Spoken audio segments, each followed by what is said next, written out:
Je me suis renseignée concernant le génocide qu'il y a en Palestine à cause de l'Israël, mais concernant le boycott, etc., je me suis renseignée. En France, ils ne soutiennent pas.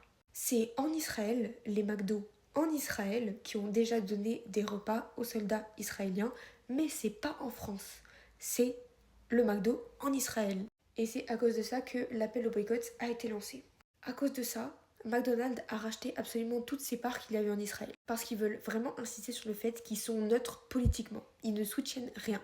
Que ce soit des guerres, des génocides, des conflits, peu importe, ils ne soutiennent pas. Donc en résumé, McDo ne soutient pas l'Israël, il ne finance aucune arme à l'Israël, il se revendique neutre politiquement. Le boycott a été lancé parce que en Israël, ils ont donné des repas aux Israéliens.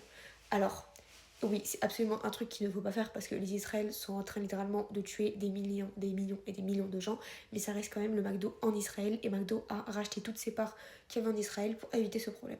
Mais malgré tout ça, malgré que le PDG il ait affirmé qu'il ne soutenait pas l'Israël, qu'ils étaient neutres politiquement, malgré ça il y a quand même des gens qui sont là et qui courent à dire il faut boycott, il faut boycott, il faut boycott. Voilà, donc maintenant je me suis renseignée, je vous dis la vérité, maintenant vous dites ce que vous voulez, mais non, McDo ne soutient pas l'Israël.